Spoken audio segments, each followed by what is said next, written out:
مسلسل وننسى اللي كان ما كنتش عايز اتكلم عنه من ساعة ما شفته، لان شفت بعض المشاهد اللي كان فيها بعض الافوره، وده بالنسبة لي كان صادمني جدا. قلت دي مش ياسمين عبد العزيز، لحد ما وصلت للحلقة السادسة وهنا بقى شفت تمثيل ياسمين بجد، ورجعت قلت طب ما هو الافوره اللي حاصله والحاجات الكتير اللي ما كنتش متقبلها هي دي جزء من شخصية جليلة رسلان، مش من تمثيل ياسمين عبد العزيز. وبالمناسبة هي يا جدعان مين قال ان اسمها جليلة؟ ما طول عمرنا بنقول عليها جليلة، ولا عشان هي اسمها ايجيبت مش ايجيبت فلازم نقول جليلة مش جليلة؟ عاجبني في مسلسل وننسى اللي كان انه مركز قوي على حتة اللجان الالكترونية اللي هي بشخصية شاهر اللي بيعملها خالد سرحان، وان في ناس بتزق لجان. بس انا بقى كان نفسي كمان يوضحوا في المسلسل من باب المصداقية مين اللي بيطلع التسريبات، الفيديوهات اللي عمالة كل شوية تطفح في وشنا، يعني عشان ده السؤال اللي يهمنا. وبرده من باب المصداقية يعني انتوا بادئين اول حلقة في اول مشهد في مسلسل ننسى اللي كان المفروض ريد كاربت ومهرجان وبس تقفلوا المهرجان بان مين خدت جايزة احسن ممثلة. طب فين المصداقية؟ انا معاكم انكم جبتوا بعض المصداقية لما جبتوا شيرين رضا بتبص ازاي لياسمين عبد العزيز، ودي انتوا مقتبسينها من اصالة وانغام في جوي اووردز. بس يا جماعة الريد كاربت مصداقيته عندنا في الحاجات اللي بتتشلح، لازم تبقى فيه كلوتة محشورة، لازم تبقى فيه بطانة مرفوعة، لازم يبقى فيه فستانة مخرومة. بس كويس انهم ما عملوش كده، ساعتها ما كانش هيبقى اسمه وننسى اللي كان هيبقى اسمه وننسى اللباس.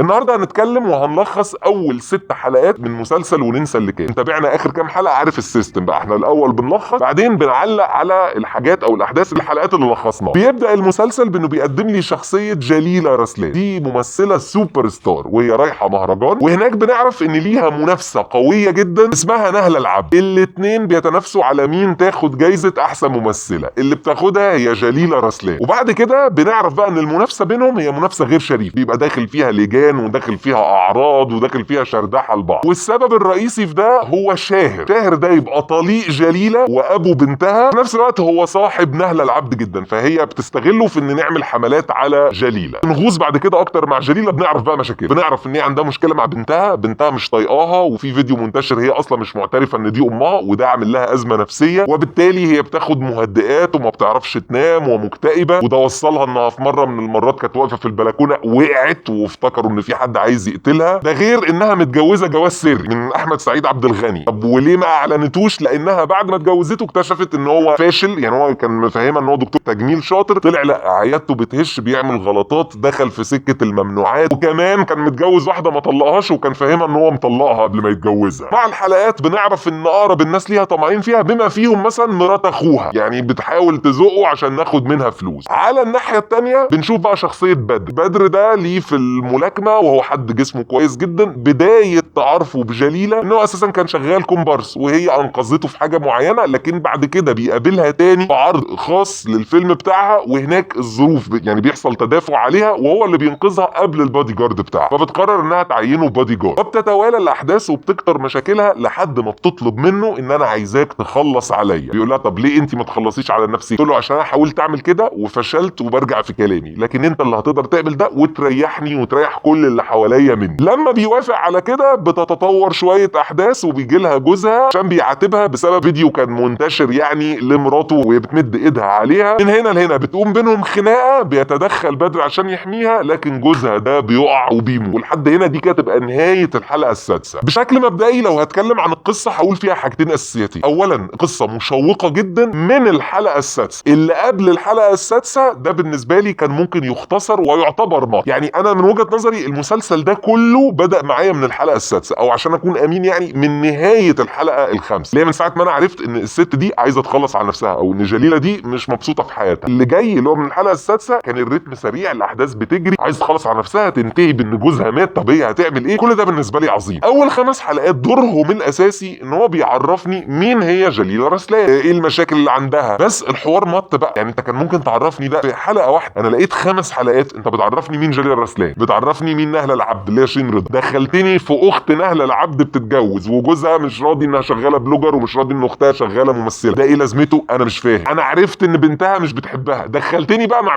بنتها مش عارف راحت حبت مين، وابوها حط لها بادي جارد اللي هو ابن المؤلف بقى عشان نخلق لابن المؤلف دور لايق على سنه. دخلت انا في القصه دي، فده بيبقى عيب المسلسلات ال 30 حلقه. يعني خلاص انت عايز تعرفني شخصيه جليله رسلان، من تاني حلقه بقى اخش على طول في المهم اللي هو هي عايز تخلص على نفسها، ده شيء يعمل سسبنس عالي جدا. عشان كده بقول اللي قبل الحلقه السادسه حاجه، وبدايه من الحلقه السادسه ده بالنسبه لي المسلسل بدا يجري جدا وبدات تبقى احداثه سخنه جدا. وخليني اقول ان المسلسل ده بالنسبه لي مفاجاه غير متوقعه. كان تفكيري من ساعه ما شفت الاعلان، واللي فيكم شاف الحلقه اللي عملناها على الاعلان، انا كنت متخيل ان هي هتبقى مجرد قصه حب، يعني واحده مصدومه هتحب كريم فهمي وشكرا يعني. لكن انا لقيت القصه مختلفه جدا. يعني القصه لحد دلوقتي ما فيهاش خط عاطفي بين البطل والبطل، يعني رايحه في سكه واحده عندها ازمات نفسيه عايزه تخلص على نفسها. المفاجاه دي بالنسبه لي دي حاجه كويسه على عكس المتوقع. لازم بقى نتكلم عن التمثيل، والنهارده تحديدا يعني احنا بقالنا كذا حلقه اي مسلسل بجيب الابطال التانيين وبعدين بتكلم عن البطل او البطل. لا النهارده هنبدا ياسمين عبد العزيز لان هي اكتر حد طلع ترند، وناس مع تمثيلها وناس ضد تمثيلها، يعني في نوش في الحته دي. طيب عشان اكون صريح جدا، انا قعدت تقريبا اول 4 أو اول 5 حلقات انا مصدوم في مشاهد كتير ما كانتش عاجباني. وعشان اكون صريح مشاهد من ياسمين عبد العزيز ما كانتش عاجباني، وده كان صادمني لان اللي متابعنا عارف انا بحب ياسمين عبد العزيز وبحب ادائها وبقول انها ممثله شاطره. فكنت مستغرب من توليفه كده مش فاهمها. اولا كان في بعض المشاهد الاوفر، يعني فيها زعيق زياده، زي مثلا اول مشهد احمد سعيد عبد الغني راح لها الكرفان مدت ايديها عليه وهو ضربها، انا كنت حاسس فيه زعيق اوفر. في مشهد برضو ليها مع كريم فهمي لما حاولت تضربه بالقلم فهو مسك ايديها، وانا فاهم هي اتعصبت ليه، عشان هو شككها في شرفها، هو بيقول لها الراجل اللي فوق ده مش جوزك وهو جوزها، بس حسيت برضو في سنه افوره. في مشهد هي كانت طالعه في الكرفان بتضحك وبتهزر وحواليها كل يعني ايمان السيد الكرو بتاعها والواد حتى اللي هو بيتكلم كده ده، بس كان في برضو سنه افوره. لكن المشهد ده سيبولي اتكلم عنه كمان شويه. في بقى مشاهد تانية كان تمثيلها كمان حلو جدا، عامله مشاهد اللي هي الاكتئاب بقى، هي قاعده بتاخد مهدئات وهي مش عارفه تنام وهي بتعيط. حتى المشاهد اللي كانت في المستشفى بعد ما وقعت من البلكونه برضو كنت حاسس انها تلقائيه جدا، فكنت مش فاهم هو انت دي ولا انت دي، انت تلقائيه ولا مش تلقائيه. في بقى مشاهد عموما كانت طريقه تمثيلها طريقه قديمه شويه هي واللي معاها، زي مثلا لما طلعت من المستشفى مش عارف خالد سرحان رايح لها فتقول له وانا هعمل فيك وهفضل لحد الاخر، طريقه التمثيل القديمه دي. فكل ده كان مخليني مش قادر اكون صوره عن ياسمين عبد العزيز. وكمان كان في بقى مشكله تانية، شخصيتها في اول 5 حلقات انا مش قادر احبها. يعني ياسمين عبد العزيز عاده عندها كاريزما في كل المسلسلات اللي انا شفتها لها والافلام، هي بتعمل شخصيه لذيذه فانا احبها او اتعاطف معاها. الست دي اللي هي جليله رسلان انا قاعد 5 حلقات مش طايقها، عليها حملات وعليها هجوم بس انا مش قادر اتعامل معاها، يعني قافل منها. حتى حاسس ان عندها تناكه نرجسيه. ده كان في مشاهد بينها وبين ايمان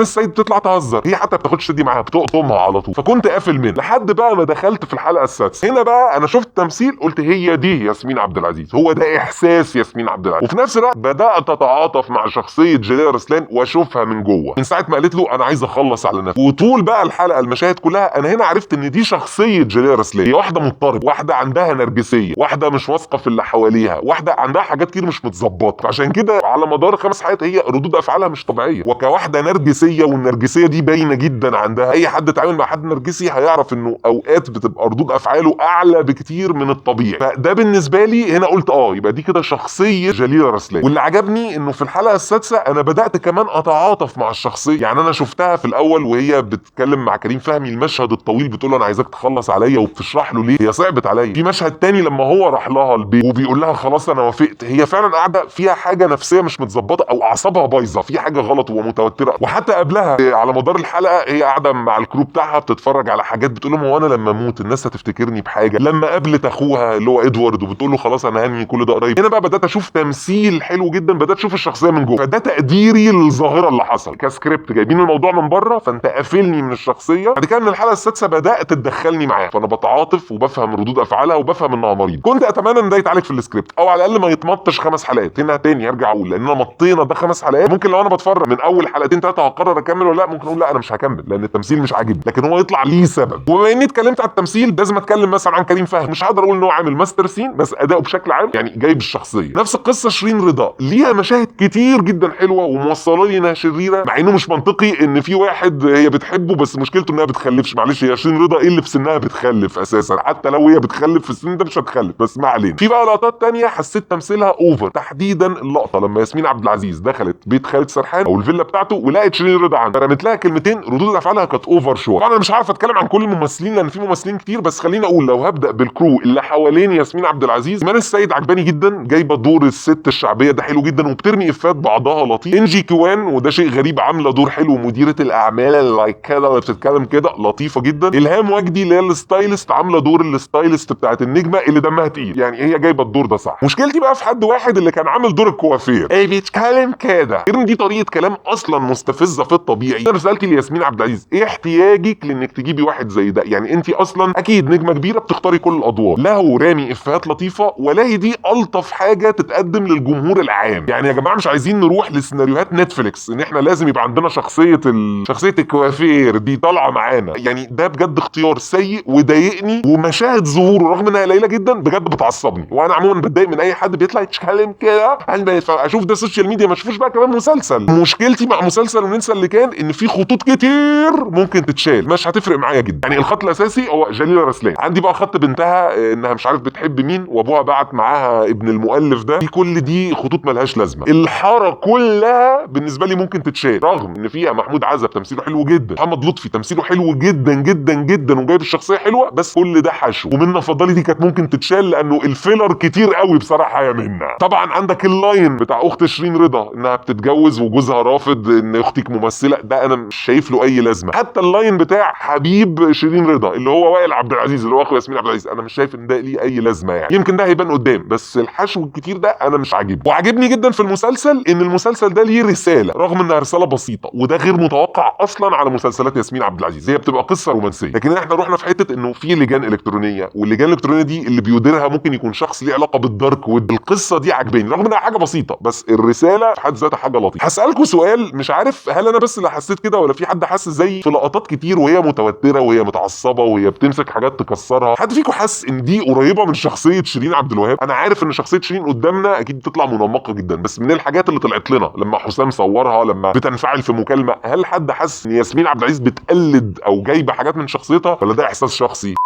مسلسل وننسى اللي كان هو مسلسل يلخبط جدا ويحير جدا في بدايته. يعني انت فعلا هتتفرج من الاول هتتشك هو التمثيل حلو ولا التمثيل مش حلو، هي ليه انا مش حابب البطله، هي الاحداث هتمشي ازاي، لحد ما بتوصل للحلقه السادسه. بالنسبه لي اختيار مفاجئ جدا من ياسمين عبد العزيز، واختيار خطر جدا. كواحد بحب ياسمين عبد العزيز انا فضلت اصبر، بس ممكن حد تاني ما يصبرش، يقول لك انا ايه اللي يوصلني للحلقه السادسه. فكنت اتمنى ان دي نقطه يتم علاجها او يتشد الريتم بتاعها شويه، واتمنى زي ما الحلقه السادسه كان رتمها سريع جدا، كل الحلقات بعد كده رتمها يبقى سريع كده وتنتهي بمفاجاه. وعندي بس مشكله بسيطه، هو طبعا المسلسل مش بلطجه، يعني ما فيهوش بلطجه، بس في خط واحد اللي هو برضو احنا بنقدم سكه البلطجه او فتحه الصدر دي، يعني اللي هو بنت جليله رسلان ان في بادي جارد بيحميها اللي سنه صغير، واقعد يا بابا ومش عارف اعمل ايه وخناقات. انا حاسس ده ايه لازمته وهو مش خط اساسي. يعني كريم فهمي خط اساسي بادي جارد، فلما بشوفه بيحميها وهو بصراحه ما استعرضش ده كتير، ده تمام، ده جوه السياق الدراما، لكن بلطجه من اجل البلطجه يعني افتكر ده مش الطف حاجه. ده سؤال شخصي بقى، ده سؤال الحلقه. يعني هل انت شايف المشاكل، او لو انت كنت شايف اصلا في مشاكل في اداء ياسمين عبد العزيز في اول كام حلقه، هل ده كان مشكله في اداء ياسمين عبد العزيز، ولا هي دي شخصيه جليله رسلان وكانت لازم تتقدم كده؟ انا ميال اكتر للراي ده، واللي هيبينه كمان يعني خلينا اتاكد منه الكام حلقه الجايين بقى. خلاص استاذنكم بقى اللايك والشير والكومنت والسبسكرايب، تفعل الجرس لو انت اول مره تشوفنا. لو انت من العتاوله اللي عارفيننا من قبل كده هترجع في القناه تلاقي سلسله ملخصات لافلام ومسلسلات عربي اجنبي قديم جديد، وسلسله تقييمات لافلام ومسلسلات عربي اجنبي قديم جديد، او تريلرز لحاجات لسه هتنزل، وفي سلسله هبديه هزليه في حب الفنانه الفلانيه، غير سلسله 10 افلام مسلسلات مسرحيات. لو معاك وقت وجهد وباقه اتفرج من غير ما تضيع شهر رمضان، يعني تتفرج في الوقت المناسب والفاضي بالنسبه لك. ولو الفيديو عجبك ابعت انشر كلم درمغ، ما عجبكش قول لي اللي مش عاجبك، عندك اقتراح عندك فكره عندك اي حاجه. وباكد ان اللي بقوله النهارده هو راي شخصي، يعني عشان عارف في حد يقول لك ما هو انت عشان بتحب ياسمين عبد العزيز ما بتهاجمهاش لكن العوضي هاجمته. لا، انت اتفرج بجد على اداء ياسمين في الحلقه السادسه، واتفرج على اداء العوضي من اول حلقه لحد النهارده، هتعرف انها والله ما تطبيل، هي ليها علاقه بموهبه مين فين وموهبه مين مش موجوده اصلا. وفي الاخر هي اراء، ده رايي، انت عندك راي تاني، هي مسلسلات مش هنتخانق عشان. وبنختم بالكلمه بتاعتنا، كلمه ايه؟ غورو.